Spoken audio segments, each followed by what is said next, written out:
Yesterday, I invited you to contemplate the position of the one whose feet is being washed.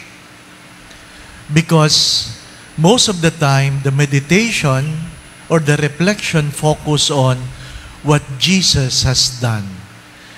That He washed His disciples' feet. And as I read the many comments, many of them said, I know that Jesus was teaching His disciples to embrace humility in servanthood.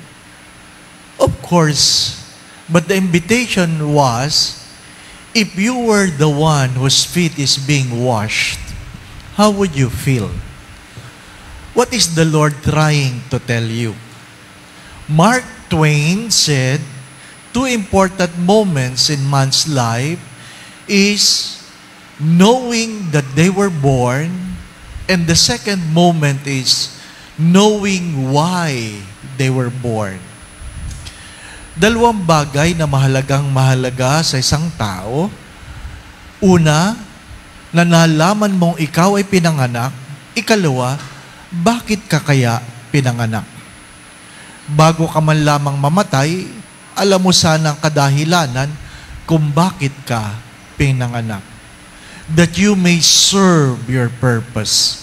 Kaya kahapon, iniinyayahan ko kayong lahat, marahil parang si Mark Twain, itanong sa inyong mga sarili, alam mong ikaw ay may paa, itanong mo sana, bakit ka kaya may paa? Now you know that you have a feet.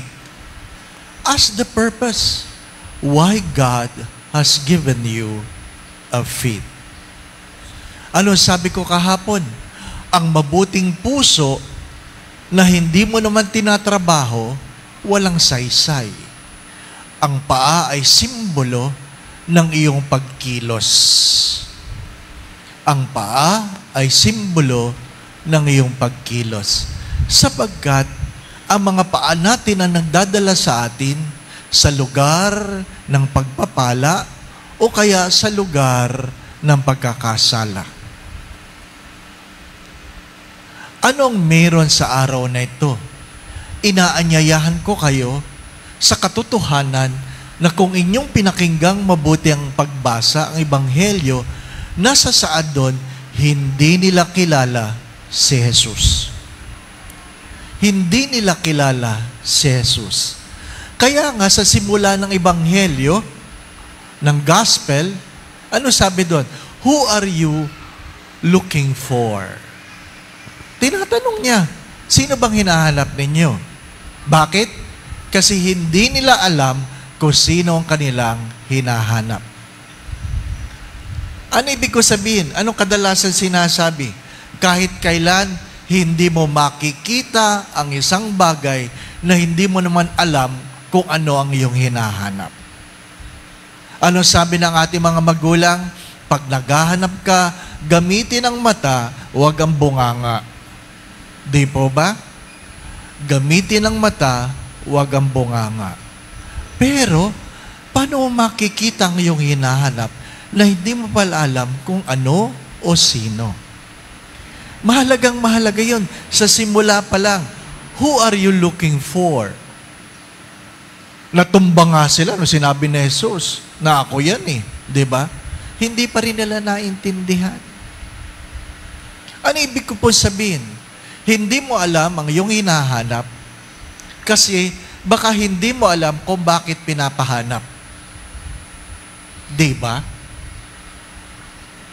Ang hirap ng math, no? Palaging tinatanong kung sino ang iyong ex. At pag nakuha mo, para malaman mo kung ano yung why. Di ba? Yun daw ang math eh. Palaging, what is X and why? Di ba? Dapat alam mo, mga minamahal na mga kapatid, marami sa atin tumanda, sorry for the words, mamamatay na lamang na hindi naiintindihan ang ating ginagawa. mananabi ako. Makikita mo, ako kita ko. Makikita mo yung mga tao. Ang habol lang sa Biyernes Santo ay magbisita iglesia. Na hindi mo naintindihan, mas mahalaga yung Good Friday liturgy than bisita iglesia. Di po ba? Eh kasi Father, nakasanayan na eh. Inalam ba natin? Inalam ba natin kung ano talaga ang mahalaga? Hindi natin inaalam. Bakit? Marami sa atin ang natatakot na pag nalaman natin ang tamang sagot, mapipilitan tayong gawin ang mga bagay na dapat gawin. Minsan tinanong ko, anong may papayo mo sa isang taong malapit ng mamatay? Naku, ang daming payo. Gusto kong sagutin, magaling kang pumayo kasi hindi mo naintindihan. Di ba? Yung mga taong magaling pumayo, sigurado ako palpak yan. Pag sa kanila nangyari. Sa kanila nangyari. Kanina binisita ko ang tatay ng aking kaibigang doktor. Kalilipat lang galing sa ICU dahil sa pneumonia. Alam niyo naman, pag pneumonia ngayon, hindi na katulad dati. Hindi na niya ako kilala.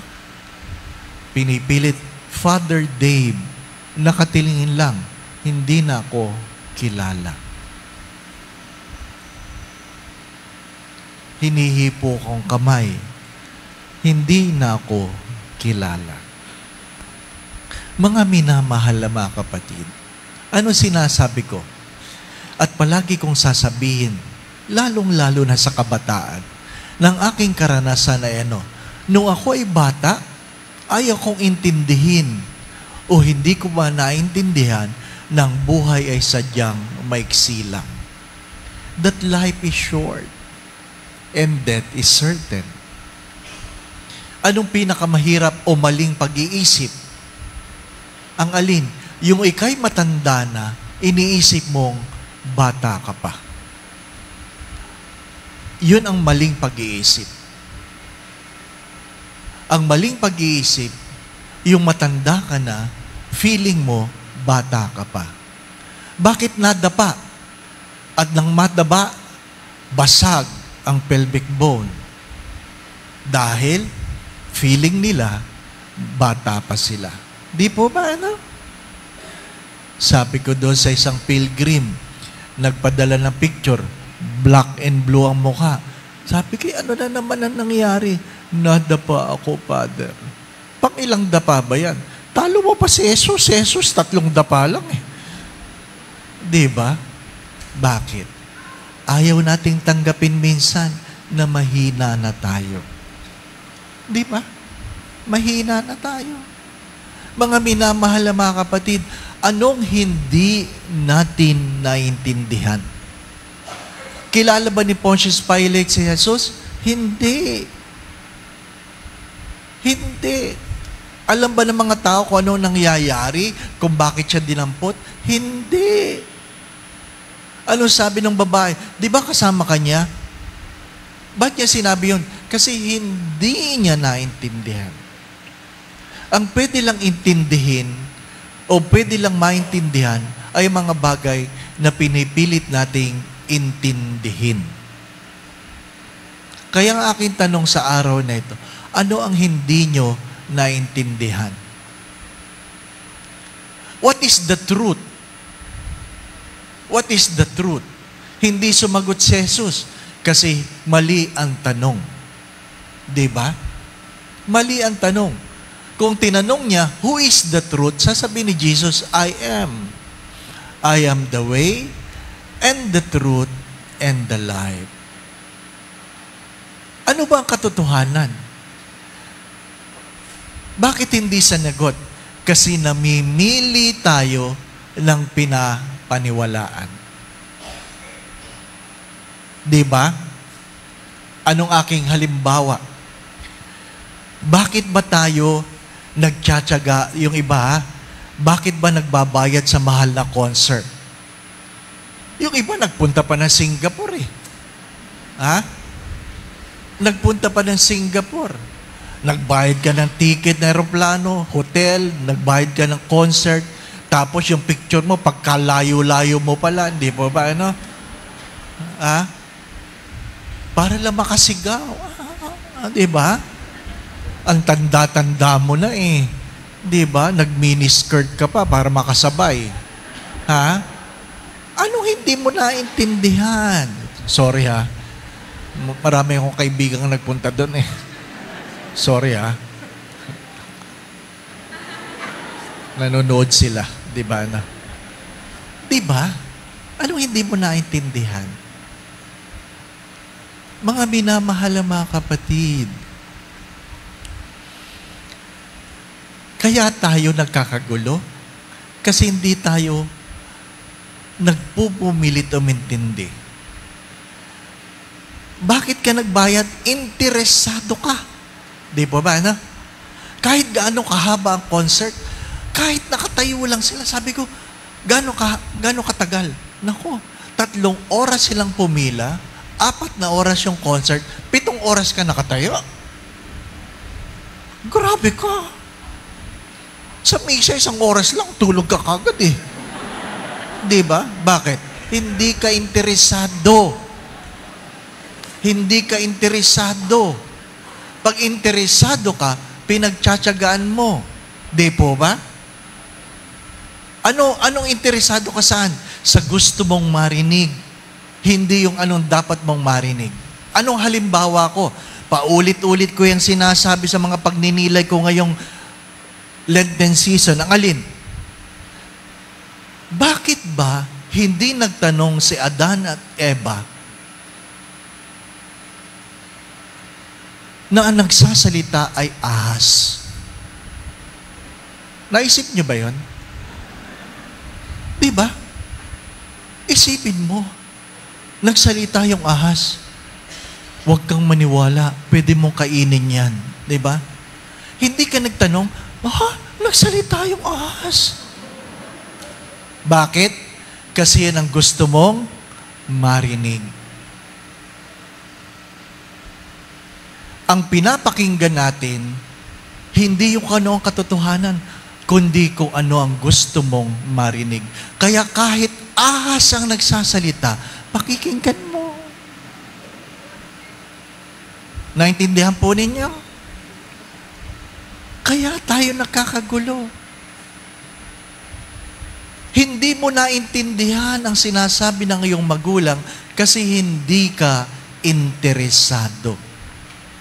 Hindi mo naintindihan ang sinasabi ng iyong asawa kasi hindi ka interesado. Kaya ka kumuha ng kabit. Interesado ka sa kabit. Sorry for the words. Di ba? Kaya tayo nai-scam, nabubutol. Interesado tayo sa kita. Hindi tayo interesado kung paano mangyayari. Di po ba, ano? Kaya lumilipas ang Kwaresma, ang Semana Santa, na wala tayo natutunan. Hello? Di ba, Kailan magsasalita? At anong kasunod? Dahil hindi ka nakikinig, anong tugon ng mga taong nagsasalita? Tumatahimik na lang. Tumahimik na lang si Jesus. Para saan ang salita kung hindi ka naman nakikinig? Di ba? Ano pa ang saysay ng salita kung ang kausap mo'y hindi nakikinig? Mga minamahal na mga kapatid, ano pong aking paanyaya? Kilala mo pa ba ang iyong mga magulang? Ang ating mga magulang, darating ang araw, hindi na tayo makikilala. Pag dinadalaw namin ang aming nanay, talagang Ma, sino ako? Bakit? Darating ang araw, hindi na tayo makikilala. Ma, anong gusto mong kwento? Wala na. Darating ang araw, ang salita ay hindi na mahalaga. Sapat na magkatabi kami sa upuan, ang kanyang ulo'y nakahilig sa aking balikat, sapagkat ang buhay ay sadyang ganyan. Paano mo sasabihing mahal mo ang isang tao kung wala kang panahon? Hello? Paano mo sasabihing mahal mo ang isang tao kung hindi mo pinapakinggan? Paano mo sasabihin sa isang tao na hindi mo pinipilit intindihin? Kaya nga meron tayong pagninilay sa huling 7 wika ng Diyos. Kasi sadyang hindi natin naintindihan. Mga minamahal na mga kapatid, anong sasabihin mo sa isang malapit ng mamatay? Wala. Wala. Sapagkat hindi nila kailangan ang payo mo. Anong kailangan niya? Tumahimik ka? Hawakan mo na lang ang kamay ko. Hawakan mo na lang. Isang bagay na napakahirap gawin sa isang naghihingalo. Nung ako ay chaplain, sabi nung maghihingalo o sabi ng doktor, Father, malapit na yan. Bumabagsak na ang vital signs. At sabi nung naghihingalo, hirap na hirap. Ano pa? Father, pwede bang hawakan mo ang kamay ko? Ha? Alam mo, nahirapan ako. Baka isama ako eh. Pero bakit ka nahirapan? Kasi tinatanong mo, ano ang aking relasyon sa taong ito? Pero marami sa atin, mag-asawa, di na naghahawa kamay, di ba na? Nung nagliligawan lang. Nagpapasalamat nga sila na sa ama namin wala nang hawa kamay, di ba no? For those who are in love, words are not necessary. For those who are in love, words are not necessary. Sabi ng isang doktor na kung saan alas 4 ng hapon, sinasara niya ang kanyang clinic kahit marami pang taong nakapila. At sabi ng mga tao, ano ba Dok, palagi kang nagmamadali? Sabi niya, dadalawin ko pa ang misis ko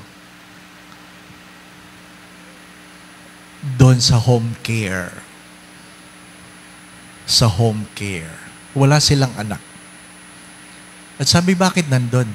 Kasi may Alzheimer na ang aking misis. Sabi ng pasyente, kilala ka pa niya, Dok? Ang sabi ng doktor, hindi na.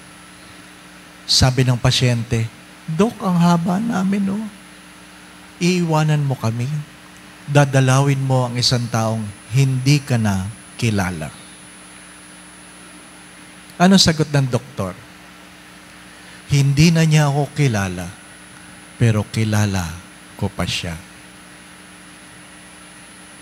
Hindi na niya ako kilala, pero kilala ko pa siya. My dear friends, my brothers and sisters, sino sa atin na nagsimulang hindi kilala ang Diyos? Hinanap. Pero sa huli, hindi mo pa rin nakilala. Inuulit ko, huwag tayong lumayo sa sariling pamilya, kung hindi ka interesado, hindi mo talaga pakikinggan. Kaya pag sinasabi ng mga magulang, parang hindi ko nakilala ang aking anak. Ang aking tanong ay, lalo na po ako. Hindi ko naman anak yan. Si Father naman. Ano ibig ko sabihin? Merong nangyari, kaya ang anak mo ay hindi mo na kilala. My dear friends, my brothers and sisters, as we continue in our celebration, I invite you to take the courage to ask the Lord to reveal Himself to you. To reveal Himself. Sana makilala mo ang Diyos. Upang hindi ka magtatanong, sino ba? Ikaw ba? At maintindihan mo kung bakit siya nabayubay sa krus. Amen. We will end our liturgy without the final blessing, only the final prayer. You will only understand the Good Friday if you have understood how great sinner you are.